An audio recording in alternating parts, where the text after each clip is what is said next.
E a nossa Sul-América querida segue quente demais para se manter a boa vizinhança. Tá estranho. Vamos falar aqui sobre o estado de exceção que está rolando no Equador e demais pertinências sobre a crise que assola a América Latina e o Equador em especial. Esse é o assunto do plantão do Meteoro.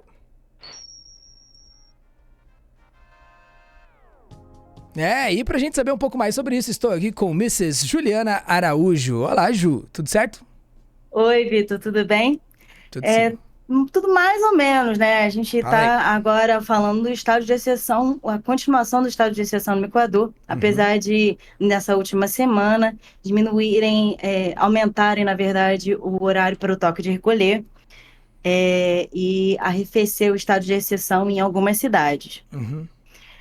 No meio dessa crise, o Daniel Noboa agora fez um acordo com os Estados Unidos, um acordo de cooperação para armamentos, tecnologia, para combater o narcotráfico. Não é só um acordo para combater o narcotráfico, mas também um acordo para aumentar o fluxo econômico Uhum. entre esses países e também para dar algum suporte, algum apoio para os imigrantes equatorianos que têm chegado nos Estados Unidos aos montes, Uhum. né?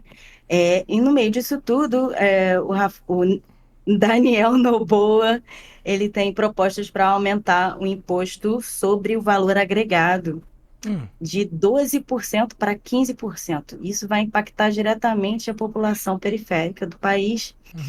que teve algumas conquistas no governo de Lasso em 2022, durante a greve geral que Uhum. foi liderada pelo movimento indígena. Foi uma greve com alta adesão, durou Uhum. quase 2 semanas, com muitos protestos que já vinham meses antes. Então, em junho, o Laço acaba com o estado de exceção, que já durava desde 2022, e faz um acordo com o movimento indígena. E a partir desse acordo, novamente, a população tem alguns subsídios para lidar principalmente com Uhum. a questão energética, né? O valor, o preço do gás. Então, essa proposta de aumento de imposto do Daniel Noboa, Uhum. ele vai impactar esses acordos já feitos, Uhum. né?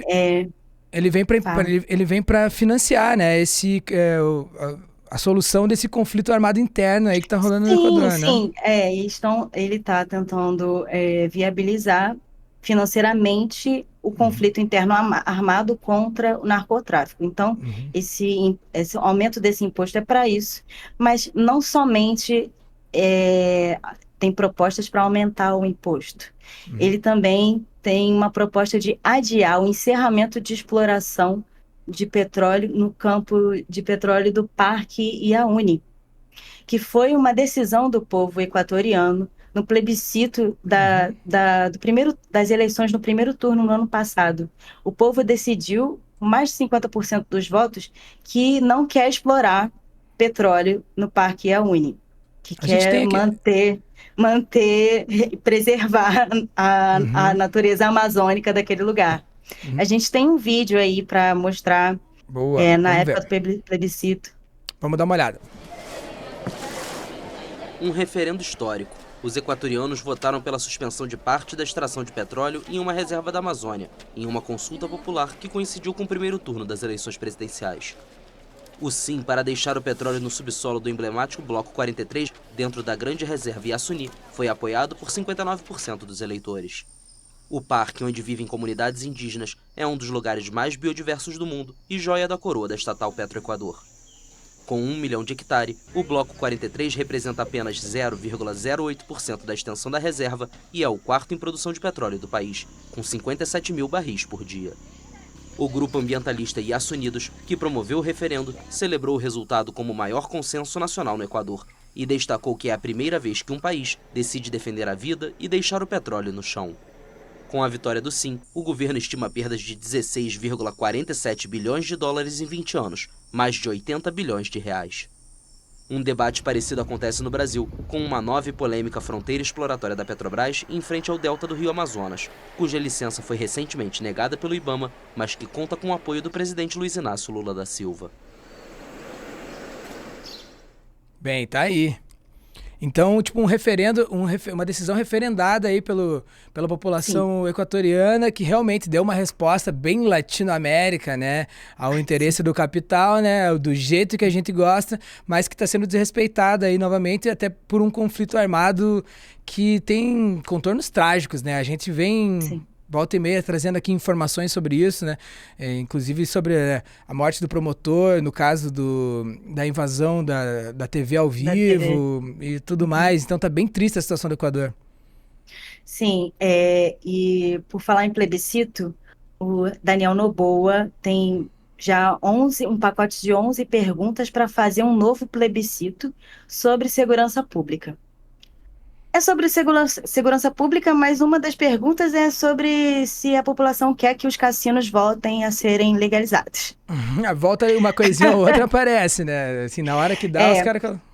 Enfim. Então, é uma possibilidade também dele colocar nesse plebiscito se a população concorda com o adiamento ou não. Mas, de toda forma, ele já se colocou como... A decisão é adiar mesmo, né?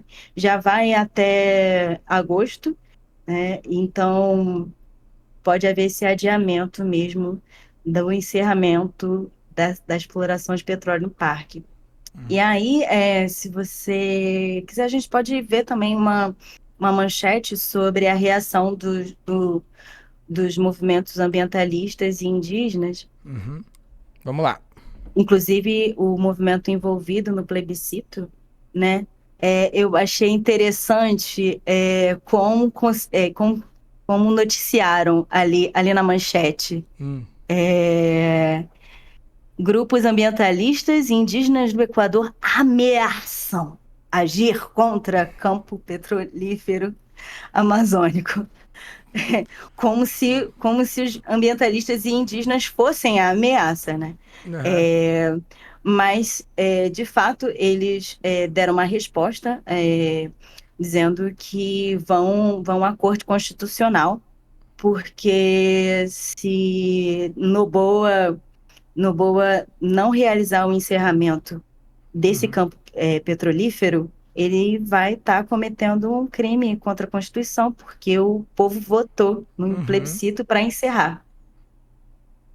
Perfeito. E, enfim, né, essas situações de exceção, geralmente elas têm realmente contornos que são um pouco mais complicados da gente analisar. E o Equador vive uma situação complicadíssima. Creio que tudo isso tem a ver com esse financiamento e, inclusive, essa cooperação, né, entre os Estados Unidos. Agora está querendo dar um jeito de vir salvar aqui a situação do Equador, e a gente bem sabe o que aconteceu, né, quando ele veio querer salvar a situação na Colômbia. Hoje em dia deve ter mais base militar americana na Colômbia do que do próprio exército colombiano. Então a gente sempre fica com o pé atrás, né, sobre como esses peões da geopolítica internacional acabam sendo mexidos, e a gente é sempre os peões, né? A Sul-América, o terceiro mundo. Inclusive, essa inserção dos Estados Unidos no Equador é uma forma também de manter alguma influência naquela região, já que com o mandato de Petro, os Estados Unidos perdeu essa influência. Né, porque antes a inserção era muito na Colômbia, né? E aí com Petro essa influência se encerra. Então é uma forma dos Estados Unidos se inserir novamente, colocar postos ali de influência política na região. O neocolonialismo está aí para quem quiser ver, né?